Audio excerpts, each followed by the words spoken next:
কোনো এক সময় টুনি একটি পথ ধরে হাঁটতেছিল। হাঁটতে হাঁটতে টুনি গভীর জঙ্গলের পথে চলে গেল। গভীর জঙ্গলে গিয়ে টুনি অন্যরকম একটি ডিম পেল।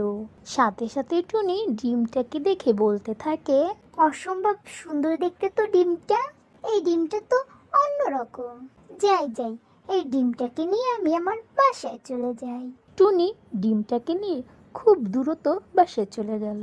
বাসায় টুনি ডিমটা নেওয়ার পরেই তার ছানারা দেখে অনেক খুশি হয়ে যায়। টুনির ছানারা মনে করলো তার মা তাদের জন্য একটি খেলনা ডিম কিনে নিয়ে আসলো। কিছুক্ষণ পরে ডিমটা একটি পরীতে রূপ ধারণ করলো। সাথে সাথে পরীটা টুনিকে বলতে থাকে, টুনি বলো তুমি কি চাও, আমি তোমার সব ইচ্ছা পূরণ করে দেব।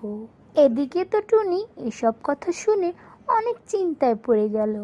অনেকক্ষণ পর চিন্তা করে টুনি বলতে থাকে, হ্যাঁ গো পরি, তোমার আমার জন্য কিছুই করতে হবে না, শুধু আমাকে একটি বাড়ি গিফট করো। দেখো না আমরা অনেক গরিব, আর আমার ছানাদেরকে নিয়ে আমরা ভাঙা ঘরে থাকতেছি। বলার সাথে সাথে পরি টুনিকে একটি বাড়ি গিফট করে দেয়। হঠাৎই টুনি এত সুন্দর বাড়ি দেখে তো আশ্চর্য হয়ে গেল। টুনি আর টুনির ছানা অনেক খুশি হয়ে গেল। টুনি সাথে সাথেই পরীকে ধন্যবাদ জানাতে দেরি করেনি।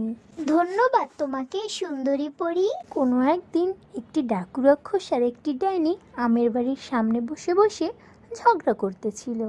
ডাকু রাক্ষস বলে, এই আমের বাড়ি আমার, আর ডাইনি বলে, না এই আমের বাড়ি শুধু আমার। তাই দুজনে অনেকক্ষণ ধরেই ঝগড়া করতেছিল। এদিকে তো আমের বাড়ির মালিক টুনি বাহির থেকে খাবার খেয়ে বাসায় চলে আসলো।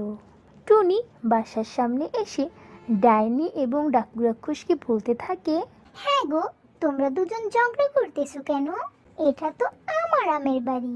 দেখো দেখো বাবা, তোমরা অযথা ঝগড়া করো না। এমনি আমার কোনো ঝামেলা পছন্দ না। তোমরা যে যার মতো যেখানে খুশি সেখানে চলে যাও।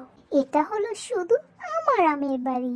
এই কথা শুনে ডাকু রাক্ষস ও ডাইনি কষ্ট পেয়ে সাথে সাথেই সেখান থেকে চলে গেল।